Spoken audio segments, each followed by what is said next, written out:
So let's see how the market has been impacted by COVID-19 falling oil prices over the last 2 months or so.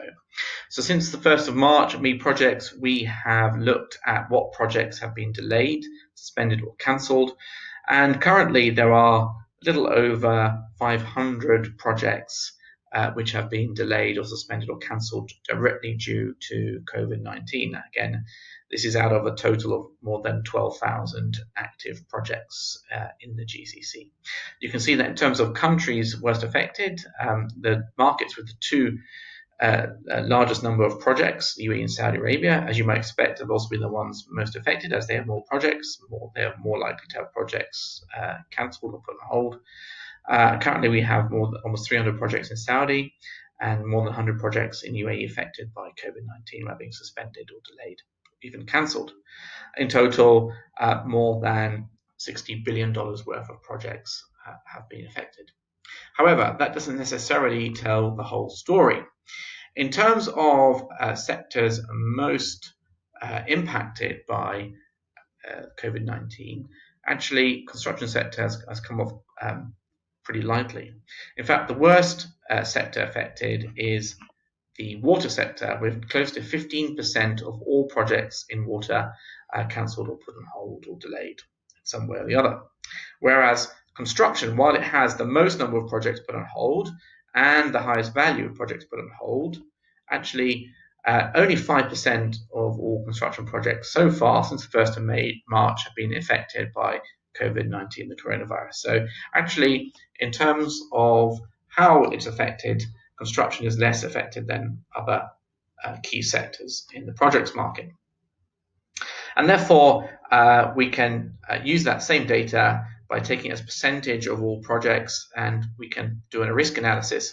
And we see here that actually construction not only has the largest number of projects, and it's the biggest in terms of value, but actually comes as a medium risk in terms of projects being cancelled or being impacted in some way by the coronavirus.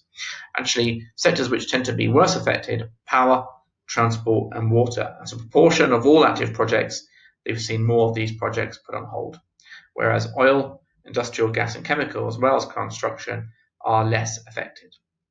So yes, we have seen a large number of construction projects put on hold, cancelled, but as a proportion of all the projects in the construction sector, currently more than 1,500 active construction projects worth more than $10 million in the GCC.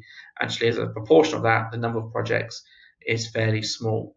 And actually, in terms of the overall size of the construction projects market, as you can see, it's double most other sectors combined. So all construction has been pretty hard hit. It hasn't been hard hit as a total proportion or percentage of all construction projects. So that's how the market has been hit so far. But let's take a look at the pipeline of projects due to be awarded over the next month or two.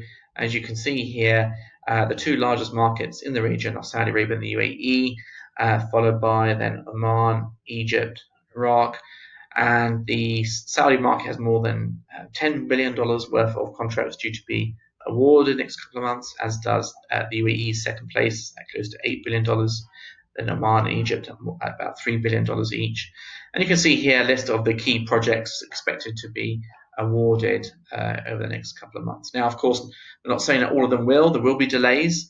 Nonetheless, it does indicate that despite all the challenges we've got, there are a large number of projects in the pipeline due for imminent award. And despite the current problems we've got, the region has already awarded $30 billion of contracts this year and will continue to keep making contracts and award work, has done in the last few weeks, and will continue to do so despite all the challenges. So clearly the market has been impacted. Clearly we're probably going to see a slowdown in activity and perhaps a drop in forecasts for contracts awarded this year. Nonetheless, the market is still alive and kicking. It's still tendering. It's still awarding work.